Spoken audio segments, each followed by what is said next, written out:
Bienvenidos estudiantes, vamos a desarrollar la clase de lenguaje de la semana número 2, que corresponde a características y funciones del lenguaje. Vamos a recordar la clase acerca de la comunicación.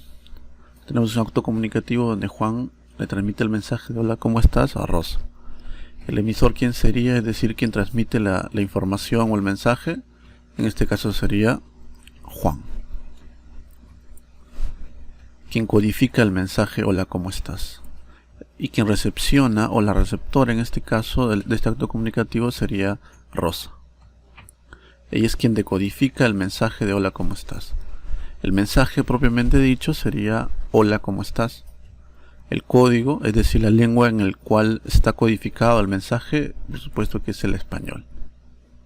El referente, o a dónde apunta el mensaje, eso sería la fórmula de hola, ¿cómo estás? ¿No? Un saludo de iniciación de conversación.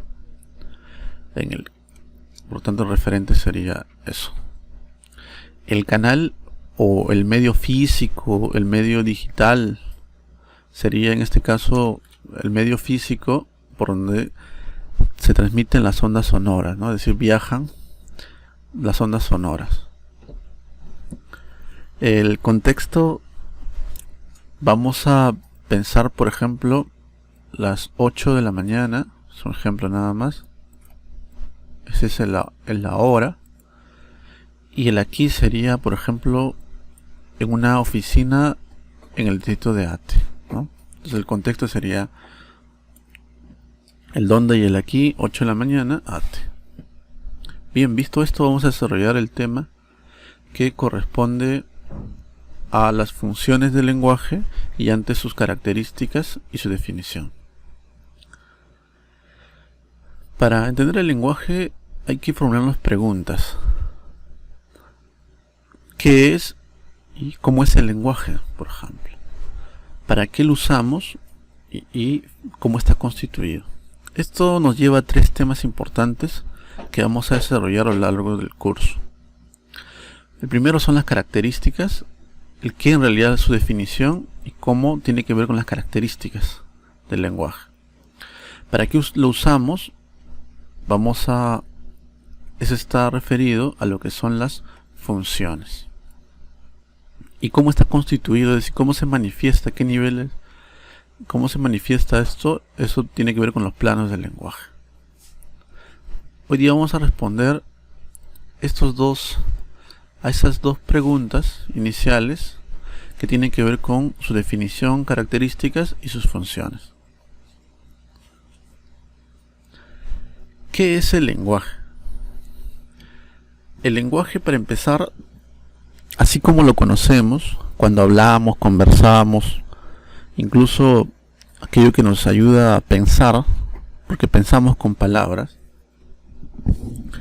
está relacionado a la especie humana Homo sapiens sapiens. No siempre el homínido en el transcurso de la historia pudo usar el lenguaje, o pudo usar el lenguaje como una facultad que le permita comunicarse así como hoy en día lo hacemos. Para esto tuvieron que pasar millones de años y además de tener los órganos necesarios y el desarrollo del sistema nervioso necesario para poder hablar. Es decir, este lenguaje con el que conversamos, hablamos, escribimos, es propiamente humano, exclusivamente humano. Es decir, no lo tienen las abejas, por más que éstas tienen medios comunicativos, no lo tienen los delfines, por más que se sabe que son animales inteligentes. Y así podemos decir que el lenguaje es exclusivamente humano. No la tiene otra especie como tal. Ahora bien, también se suele definir el lenguaje dentro del plano de la sociedad. Y aquí viene el lenguaje como un instrumento de comunicación humana. ¿Las abejas se comunican? Por supuesto que sí.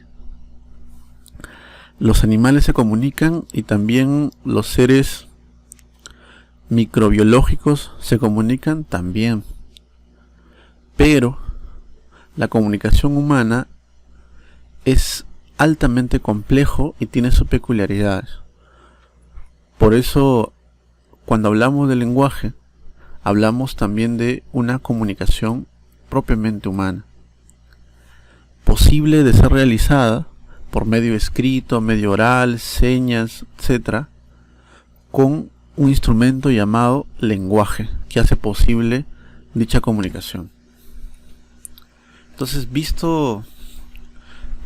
para responder fácilmente a esta pregunta, ¿de qué es el lenguaje? Podríamos decir que es una facultad exclusivamente humana que permite la comunicación, compleja tal como lo conocemos. Entonces, una vez que ya sabemos la definición, un alcance de lo que es el lenguaje, podemos caracterizarlo. Vamos a caracterizar el lenguaje, es decir, cómo es. No vamos a iniciar en el orden como se plantea aquí en las imágenes, pero sí vamos a enumerar cada uno de estos, ¿no? Tenemos 1, 2, 3, 4 imágenes que se relacionan con estas características. Vamos a empezar con una característica que tiene que ver con el número 2. Estos pequeñitos, los niños o los bebés, los neonatos, cuando nacen y empiezan a desarrollarse en su etapa de formación, más o menos entre 2 y 3 años pueden llegar a hablar fácilmente, pueden llegar a pronunciar sus primeras palabras y también segmentar sus primeras frases, etc. ¿Por qué es posible esto? ¿Acaso el lenguaje se aprende? ¿Acaso mamá te hace sentar en una sillita y te enseña a hablar?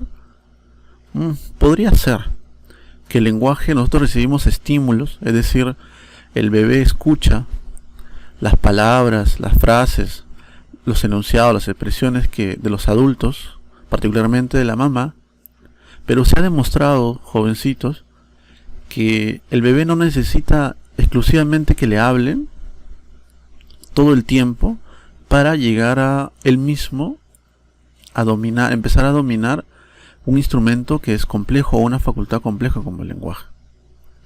Esto nos indica que los bebés fácilmente pueden desarrollar una lengua.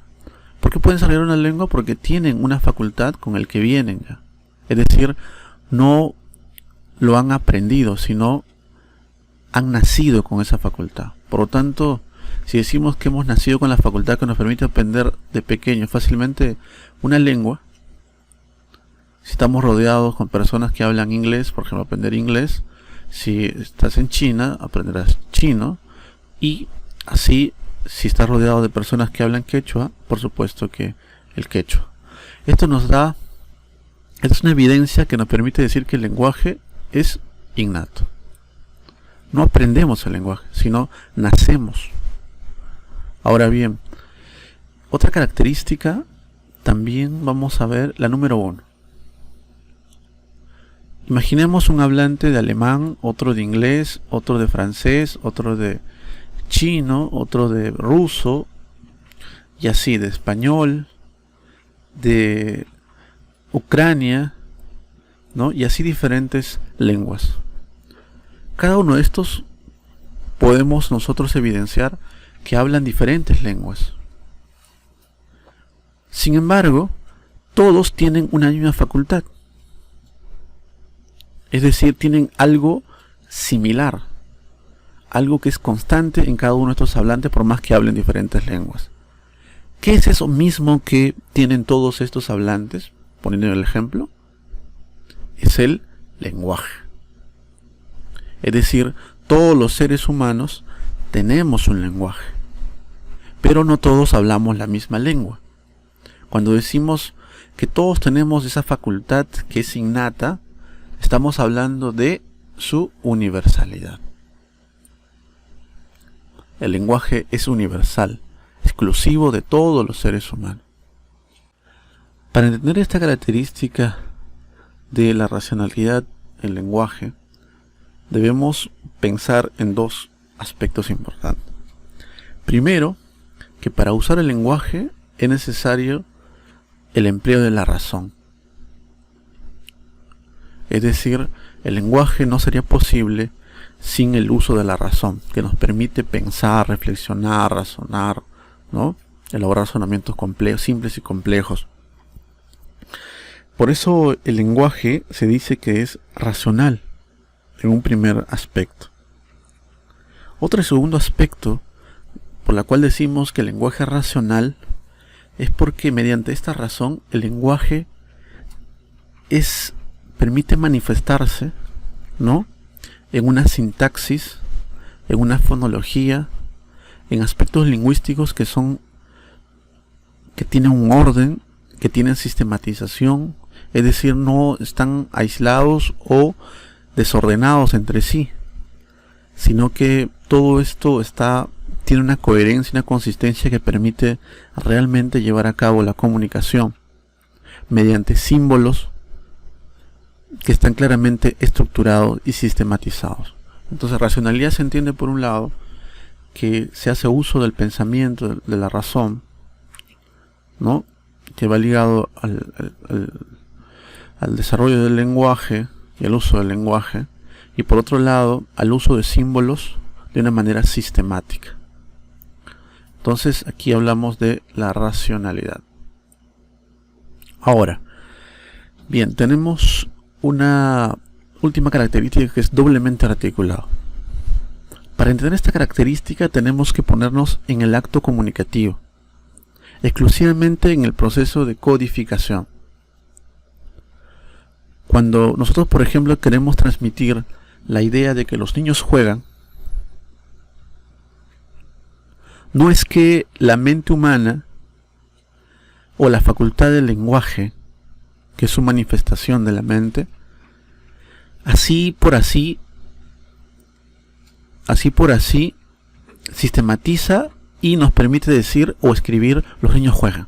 No es un proceso que se da directamente, sino que para nosotros llegar a este nivel de decir los niños juegan, por ejemplo, para transmitir esta idea, en un primer momento, cuando codificamos, es decir, cuando articulamos, lo que hacemos es un uso de los morfemas. Y de estos morfemas que tienen que ver con, por ejemplo, cuando decimos niño, niña,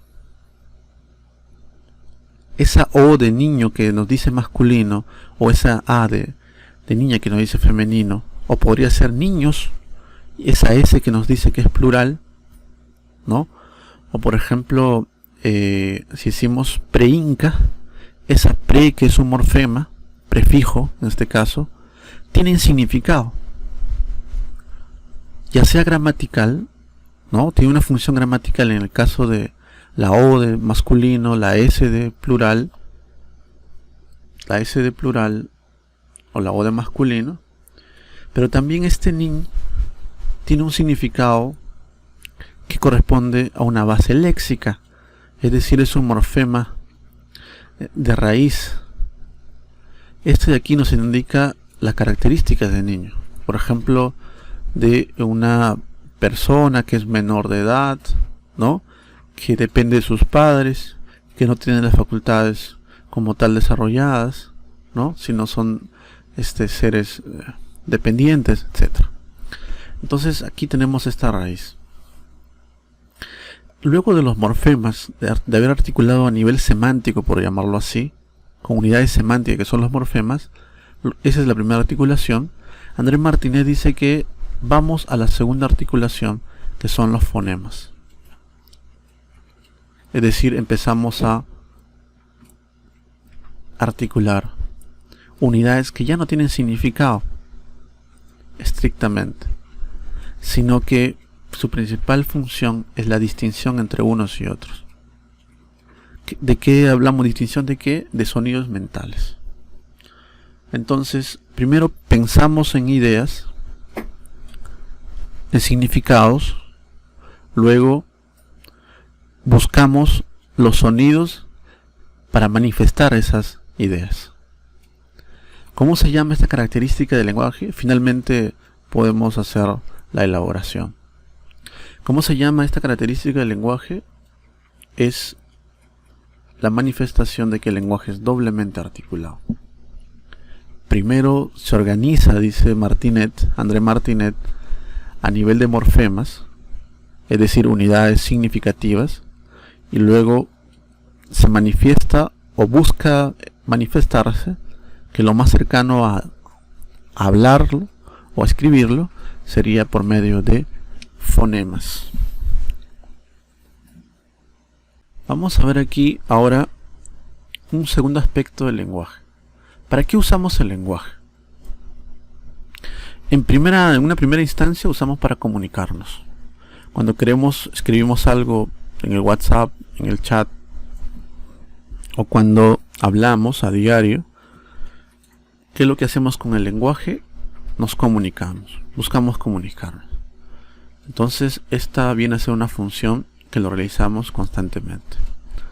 Otra función, o para qué usamos el lenguaje, sería para pensar. Ustedes hagan el ejercicio de querer pensar sin lenguaje. ¿Es posible? Por un aspecto se dice que el lenguaje es distinto al pensamiento, pero el pensamiento casi siempre, ¿no? Es decir, la mayoría de veces tiene un soporte en el lenguaje, porque permite reflexionar, razonar, cavilar, meditar, ¿no? Con palabras. Es decir, el lenguaje permite el desarrollo del pensamiento. ¿Para qué usamos el lenguaje? Para pensar. Estas dos funciones son funciones básicas, del lenguaje. Hay otras funciones del lenguaje, sí, las que están referidas a cada uno de los elementos de la comunicación. Ahora vamos a responder a las preguntas: ¿para qué usamos el lenguaje? Es decir, sus funciones. Cuando el acto comunicativo se centra en el receptor, hablamos de una función apelativa. Cuando la función del lenguaje se centra en el referente, hablamos de una función referencial. Cuando se centra en el emisor, hablamos de una función expresiva del lenguaje. Cuando hablamos de una función que se centra en la forma de cómo se manifiesta un mensaje, esa sería la poética.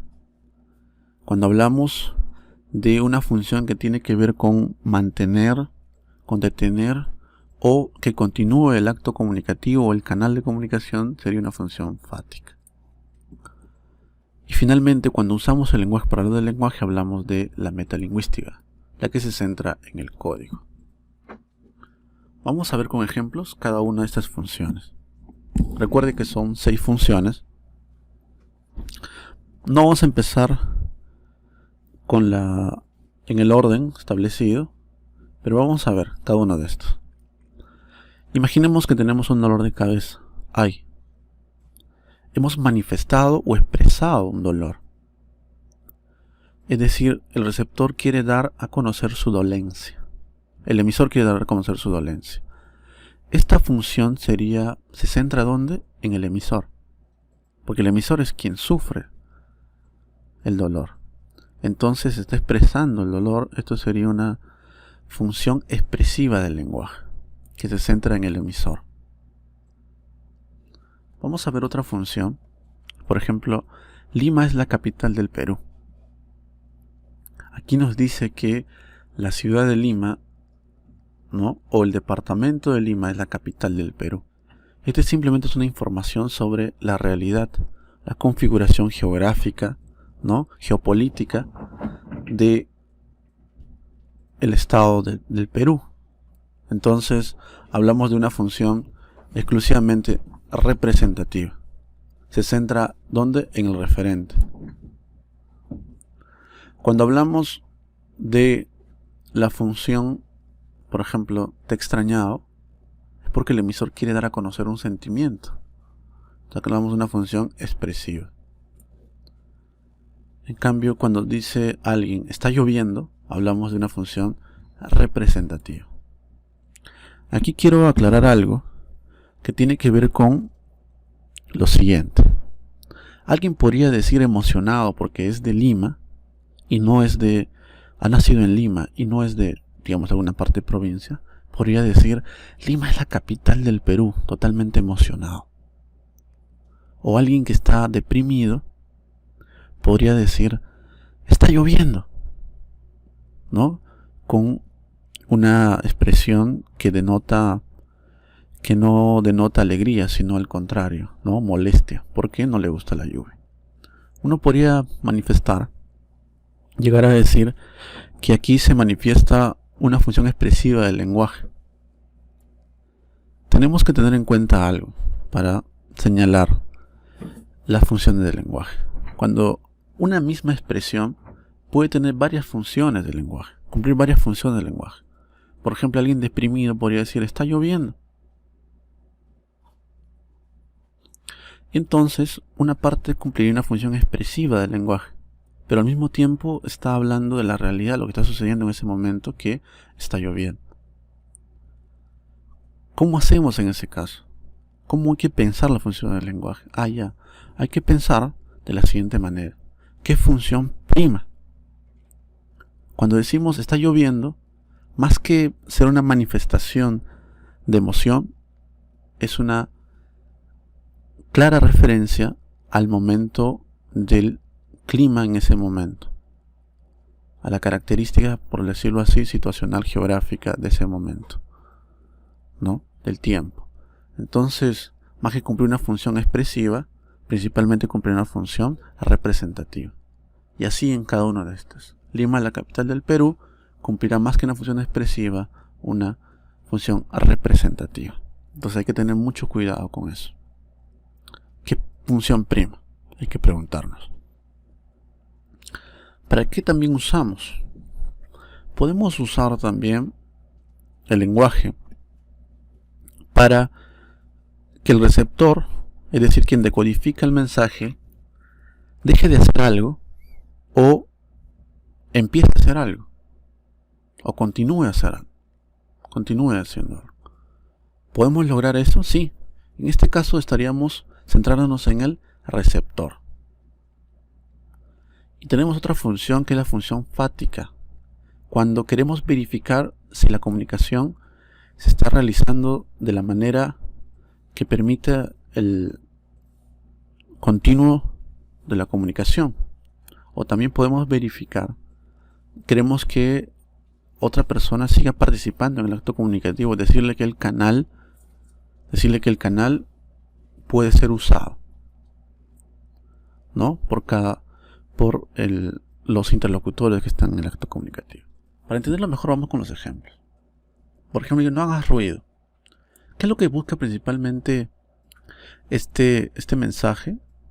Que el receptor deje de hacer ruido.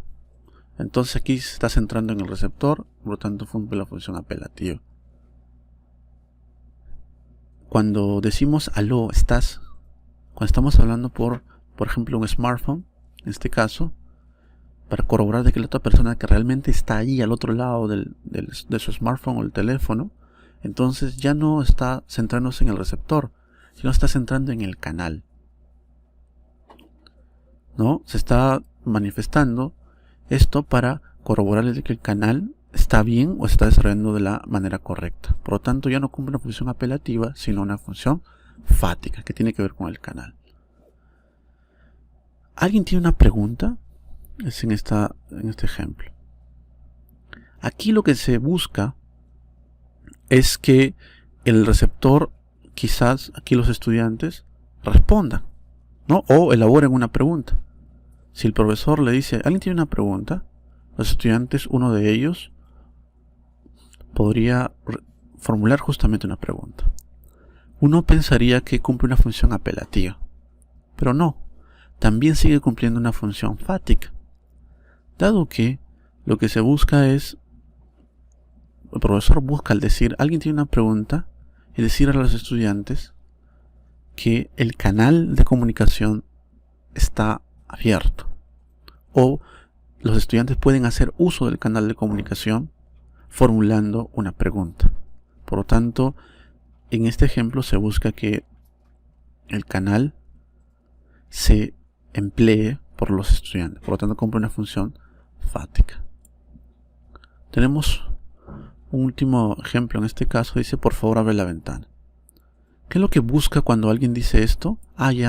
que la persona, quien escucha, quien oye, quien decodifica el mensaje, realmente llegue a abrir la ventana. Porque eso tiene una fórmula, ¿verdad? Por favor. Hablamos aquí de una función exclusivamente apelativa. Bien, visto esto, vamos a pasar a dos funciones más. Tenemos aquí 4 ejemplos y 2 funciones. La función poética, que se centra en el mensaje, que tiene que ver con la estética del mensaje, con la forma del mensaje. Otra función, que es la metalingüística, que tiene que ver con el código. La metalingüística, o también llamada la función, el uso de la función de que usamos el lenguaje para hablar del lenguaje. Vamos a ver cada uno de estos. Me gusta cuando calla porque está como ausente. Aquí, en este caso, son versos de un poema, de 20 poemas de Amor en Corazón Desesperada. Podemos darnos cuenta de que se está haciendo un uso literario, un uso poético que se centra en la hermosura del mensaje, es decir, en la estética del mensaje, en la belleza del mensaje. Por lo tanto, cumple una función metalingüística o poética. Claro, función poética. Aquí tenemos otro ejemplo. La palabra burro se escribe con B y no con V. Aquí, cuando se dice palabra burro, no se refiere al animal mismo burro, se refiere a la palabra. Y cuando usamos el español para hablar de una palabra de español, una frase en español, una expresión en español, estamos haciendo uso del lenguaje para hablar del lenguaje, o de la lengua para hablar de la lengua. En este caso hablamos de una función metalingüística, que tiene que ver con el código, en este caso el español. Empleamos el español para hablar del español. Es la función metalingüística. Ahora tenemos otro ejemplo que dice pre es un prefijo que significa antes. Lo mismo, estamos hablando aquí de en este caso un prefijo del español. Usamos el español para hablar de un prefijo del español, es decir, de lo que tiene que ver con la estructura de la palabra del español. Por lo tanto, aquí cumple una función metalingüística. Y finalmente tenemos aquella noche de septiembre, fuiste tan buena para mí hasta dolerme. Por supuesto que aquí se centra en la forma, en la estética del mensaje. Por lo tanto, cumple una función exclusivamente poética.